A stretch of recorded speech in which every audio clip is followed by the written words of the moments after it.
There isn't anything quite like Lovecraftian horror. Big, spooky tentacle water people that just creep you out. Thankfully, we get more of those types of spooks in the last case to Benedict Fox. So without further ado, let's just break down the story. Our first scene is played like those old films in the 50s, as we get some narration over scenes of what I presume is World War II, but is addressed in the game as the Great War. We hear that atrocities were being committed not only on the battlefields, but also beyond them, from the secret workrooms of the First Circle. To try and stop them, the Auto-Era Day was created to restrict unauthorized research and experimentation of the Void, but it's mentioned that not all are willing to be controlled, as we see this guy doing his best Batman impression. He takes a book from one of the shelves and we can see some strange drawings and even depictions of dead bodies and tentacles. The subject of the investigation report is Benedict Fox. On the next page we can see a man named James Marvin Floyd that is said to be the father of the subject, with details of this person being held confidential. A voice can be heard outside the door as they mention that they thought they heard something, and the man jumps back outside from the window. He reaches a payphone and tells a man named Harry that he knows where his father lives, and asks for some replacements for the equipment that he damaged when escaping the building. He tells Harry the address and asks him to meet him there. Some incredibly reckless driving later, and the man arrives at the house. As he enters, we can see a dark demonic creature speaking to the man. The presence mentions that only anguish fills this residence, and calls him by the name Benedict. He asks the dark presence if it is saying that nobody is here in the mansion before beginning to look around. We can find a nearby picture of a woman that is described as being beautiful, but with a certain sadness in her eyes. Benedict notes that this must be the woman that his father loves, while mentioning that it's how he actually imagined his mother looks like. We can find a large piece of paper in the lounge area that has ancient runes on the paper. Benedict mentions that it's the runes of the old ones, and that it could be a fragment of what he is seeking, the forgotten ritual. The note on the side essentially says that Benedict is trying to reverse engineer the ritual to find a way to set himself free from his companion. If we head upstairs, we can find some sleeping clothes for a child. We know that there was no mention of a child in the files and wonder if he possibly has a sibling. Also contemplating if his father and wife disobeyed Order-Era Die and had a child illegally. We head down into the basement and can find the body of Benedict's father. He mentions that he has lost his father without having the chance to know him. The companion states that it can sense his despair and that his father's emotions of sorrow and dread haven't yet faded, stating that the shade is so dense and madness so fierce that even it can barely hold on. Benedict calls out that there are no signs of any struggle, yet he defended himself desperately, not understanding what it could have been. The companion mentions that it's not all lost, as it can guide Benedict through his father's memories to find out. Inside the father's mind, we're tasked with a lot of things to do. Most of it is a lot of platforming and puzzles, so we aren't going to go over each and every point from A to B, but we'll instead mention each of the interesting story points that we pick up along the way. We can find a painting that has a person described as the organization's rat. More interestingly, he is holding a device called the amplificator, the same device that Benedict broke earlier and asked Harry to replace. He is puzzled why the device that helps amplify his connection to his companion is in the father's memories. We get a few lines from the companion as we traverse through the mind, which gives us a slightly clearer picture of who James was as a person. For example, mentioning that his father's ego has actually suffered more than could be anticipated, causing it to become afflicted like an infection or gangrene. Or a memory of James that the companion says is an embarrassing memory, constantly analysed and with feelings of shame and just being generally uncomfortable. We can see that James's marriage might not have actually been in a very good place, as we can see another glimpse of a memory of an argument taking place. We find Harry back out in the mansion, and can come to find out that Harry has known Benedict for years and gives him the replacement amplificator. We head downstairs to find James's old laboratory. Turns out he has been working on creating a golem, which Benedict points out as being very difficult to pull off and also very illegal to even attempt. Throughout his memory, we can find numerous files that indicate that he was planning on starting a family with his wife. Some family planning policy papers that all First Circle members are required to fill out before applying for a childbearing permit. James was afraid of the papers and the whole process. He tried to hide something from both the First Circle and his wife, but what exactly isn't quite clear yet. We find a woman that was trapped within a barrier in James's memory. She could see the companion that accompanies Benedict, and she calls herself the tattooist, and heads back to the mansion for a much needed bath. We follow back to the mansion and head out into the garden, where we can actually find the body of James's wife. Benedict mentions that he feels guilty not feeling bad at all, even if she isn't his mother. Harry helps pull her down, and Benedict begins to enter her mind, also looking for answers. Her mind is much more demented and twisted than James, filled with many more creatures. But more information can be found back in James's mind in the meantime. It turns out that James has been studying the works of von Bothmer regarding his work on the golem.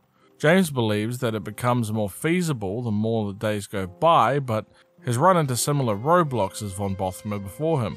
He states that the Order is right on his footsteps at all times and is finding it hard to concentrate, and that the added pressure of his wife Marie insisting on pushing for the request of having a child just brings more eyes onto him, stating it's the last thing that he needs right now. Even pondering on the idea that Marie could find consolation if she were presented by the golem, possibly satiating her need for a child.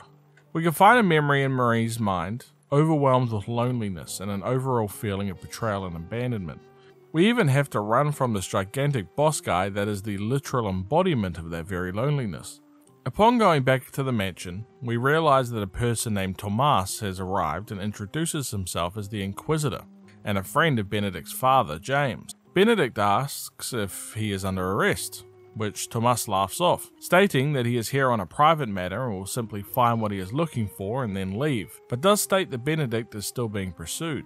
Another memory shows Marie opening a chest in James's office using a pin in her hair before looking over the baby's clothing. The companion mentions that she sought solace, a reprieve from the horrors besetting her, but instead, she broke into pieces. Benedict states that his father should have been there for her. We can find an organization's photo of Benedict in one of the locked rooms within the mansion, revealing that James in fact did know about Benedict's existence but abandoned him anyway. It was during this time of training at the organization's camp, but somebody was using the picture to blackmail James. We can find that James was involved with almost all of the world's biggest underground groups. He was a member of the First Circle, did projects for the organization, and even had contacts in the First Order. Benedict approaches Harry about the photograph, and we find out that it was actually him that was blackmailing James. He tells Benedict that it was a long time ago and he needed the money since he was a nobody at the time, and offers discounts on his wares as a way of making it up to Benedict. Benedict accepts the discount but tells Harry that they will speak about it again. We head further into the mind of James and manage to reclaim the pages needed for the ritual and ask around the mansion for help translating it. To do so requires us to head even deeper into the mind. However, Benedict is ambushed by the Inquisitor as he attempts to steal the ritual book. Benedict completely loses it, and the companion asks him to calm down. Benedict continues to get angrier and angrier before the companion gives in and lunges at Harry. When Benedict awakes, he asks if the companion is alright and apologizes for the outburst. The Inquisitor begins to speak to Benedict and tells him that they are now stuck. He has lost connection to his body and cannot wake up. He asks Benedict to meet him at the chapel as it might be their only way out of this new prison. Benedict asks why he tried to steal the book from him, and the Inquisitor says that the content of the book and the ritual that he collected is of great importance to the Order. Benedict mentions that he could have simply given him the book once he was finished with the ritual, but the Inquisitor says that some things just cannot wait. The two of them realize that the only way out of Limbo is with the help of the companion, since he is the one that sent them there. However, Benedict has noticed that he is no longer connected with him, and the Inquisitor mentions that they might need to summon him then. Once we reach the chapel, the Inquisitor literally begins to force choke Benedict, before yelling to the companion to return as Benedict is in desperate need of his help. He falls unconscious, and we awake again back down where he started. Benedict begins questioning the Inquisitor of his actions, and the Inquisitor mentions that he wasn't responsible for the explosion. However, when Benedict mentions that he literally just tried to kill him, the Inquisitor says that he doesn't know what he's talking about and asks why he would do such a thing. Benedict responds that it's to break him out of the loop before the Inquisitor invites him back to the chapel. Benedict responds that he's on his way, but this time he's ready. Turns out that he's not ready, and we lose again, by design. This time in the loop, Benedict asks Tomas why the Order needs the ritual and refuses to move towards the chapel until he gets the answer. Tomas says that the order doesn't exactly need the ritual, more so he does. He says that he needs to open a portal to another dimension. Benedict refutes this by saying that while it might be possible for multiple dimensions to exist, nobody has ever found a way to access them. Tomas feels that James's work has proved to be invaluable and has potentially provided the answer, before inviting him once again to the chapel. This time the companion is slowly awakening again, as Benedict collects small fragments of him in Limbo, but Tomas still proves to be too much in battle, thus the loop begins once again. Benedict asks where exactly the portal he wishes to open leads to. This surprises Tomas, and asks how he came to find out that information. Benedict explains the loop again, and asks Tomas to allow him to translate the ritual first, and once he has his answers, Benedict will leave the translated ritual in the house for him to use. He says that he will think about it, and before asking him to once again join him at the chapel. The companion begins to speak to Benedict, and says that while he is still weak, he is in fact still there. Benedict mentions that he interestingly felt lost without the voice in his head. The companion also mentions that this misfortune was not one that it savoured either, as it's growing quite used to its prison and, in turn, Benedict. We return to the chapel and find that Tomas has left, and we're actually able to make our way back to the mansion. The phone begins to ring and it's Tomas on the other end. He tells Benedict that he has experienced something strange. He's awakened from the longest journey to Limbo that he's ever made, and says that the memories are so vivid in his mind. He wonders if it was just his imagination, but the real wounds on his hands show him otherwise. He asks Benedict if he also remembers the encounter in Limbo. Benedict doesn't reply, and Tomas goes on to explain that while he might sound like a madman, the experience the two of them shared is something that many people in their field would consider impossible, before stating that while he does not know where the portal would lead from the ritual book, he is willing to risk everything to find out. And since they found Limbo and even the first circle of hell, then the portal might just lead somewhere wondrous. Benedict cuts in and realizes that what Tomas is talking about is heaven, that Tomas is trying to open a portal to heaven using the ritual book. He tells Benedict to hold on to the book and to continue on his path, and feels that they will once again meet. We return to the tattooist, who has spent most of this time looking over the ritual pages to translate the messages. She says that the ritual is old, chaotic and evil. Benedict mentions that the ritual is what created the bond between him and the companion. The tattooist is surprised that the two of them are even alive, and cannot find a way to undo the curse, revealing that Benedict and the companion are destined to die. The tattooist says that the investigation hasn't been for nothing, however, and states that there is a demon that is worth saving, a young one that was brought here, born out of false hope. It's something here in the mansion, taking shelter in the house, fearing for its life. The companion mentions that it's also felt something in the house, but its true nature eluded its comprehension. Benedict realizes this is one of the reasons that the tattooist was in his father's dreams, and is now untrusting of her since Tomas also tried to use him, and now she is trying to use him as well. She says that she needs Benedict, and that while observing the Inquisitor while he was here, she believes that he wants to be the first to make contact with this pure demon, before saying that she doesn't know why, but he cannot be trusted. She asks Benedict one last time, despite his own life slowly slipping away, if he is willing to try instead to save another life. The companion mentions that the being was spawned from his father's feelings, and in some twisted way could actually be considered kin.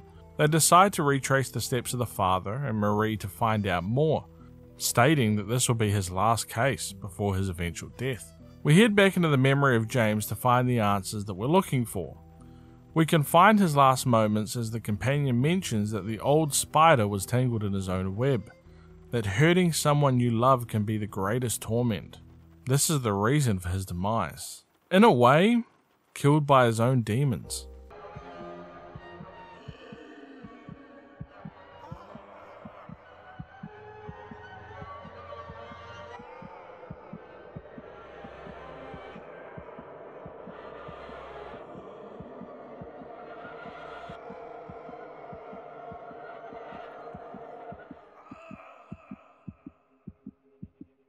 We find another page that speaks of a hidden door. James writes that Marie was hiding correspondence from a lover behind his back, and that due to this secret, the childbearing permissions will have to wait, and that he has issues that he needs to resolve first. As Benedict returns to the mansion, the occupants of the house start acting strangely towards him, mentioning that he is selfish and that they couldn't care less about how he feels. One even went as far as telling him that if he was their son, he would have left as well. Ouch. The companion tells Benedict that something is lurking beyond the veil of perception. We can hear the voice of Marie playing over the recorder player, mentioning that Benedict's mother's inability to carry a child was a divine intervention, since some shouldn't reproduce before calling Benedict a freak of nature. The fact that she could have had an excellent human being but instead was stuck with him, calling it a waste. We can see her final moments as the companion mentions that she was actually once happy. She married a friend, was raised by a friend, and couldn't even imagine being alone. However, she lost her father, felt that she lost her husband, and in the end lost hope, which ultimately took everything else that she had left. Once again, helped to her death by her demons. Benedict and the companion come to a realization that they have spent this entire time looking for a killer but have found none. Instead, they did this to each other, pushed each other to the verge and then over it. Now that both are gone, the truth is revealed and the pure being can show itself. We return to the mansion and are joined by members of the organization, and are told to see Inquisitor Tomas in the office. He is in possession of the ritual book and tells Benedict he is happy for his safe return, and mentions that his presence has awakened hope in him. He explains that if there is a heaven, they need to show it to the world as the gates to the literal heaven. No more confusion, no more doubts or blind faith. Benedict points out the hypocrisy, as the order is built on blind faith. Tomas concedes it as truth, and says how he despises it, feeling guilt all these years, but now that the gates are so close it doesn't matter anymore. Benedict asks what's going to happen if it's not heaven that the portal leads to. Tomas says that he will instead find yet another lamb to the slaughter, in order to find it, as the burden is his to deal with. Benedict asks Tomas how he sees himself as the victim in all of this, and Tomas explains that in order to complete the ritual to open the gates to heaven, he will need to sacrifice somebody's life, and in the process damning himself from entering the gates, instead spending eternity suffering in hell, and says that he will gladly do it if it helps more people like him, the lost and vulnerable. He opens the secret room spoken about earlier in notes, and it's revealed to be a child's room, with a child sitting on the floor. The companion mentions that it's like a reflection of them, stuck between dimensions. Tomas tells Benedict that he will be the apostle, as he will witness the miracle that he is about to perform, left to carry the gospel to every corner of this world and others. He begins the ritual before attempting to shoot the dimension baby, but Benedict manages to jump in front of the gun, sacrificing himself. In his last moments, he thanks the companion for being by his side, as the companion tells Benedict to rest and that it will finish it once and for all, before tackling Tomas back into Limbo. The tattooist, in the meantime, takes the baby. The final boss fight is pretty crazy, but it ultimately leads to the companion and Tomas dying. But a final scene at the end of the credits shows Benedict opening his eyes again with that spooky companion glow. And that's the story of the last case of Benedict Fox. I want to firstly apologize for the time it's taken to get this out. I had so many problems with crashing and bugs and collectibles not picking up. It made it an absolute nightmare to get this done. I hope the story made sense. It's a bit of a disjointed one in its telling and definitely has a lot of holes in it. But if you made it this far, please write Buddy in the comments down below, in honor of our companion buddy friend, Tentacle Monster Guy. Thank you again for watching. Be sure to like and subscribe for more content in the very near future. Once again, until next time, peace.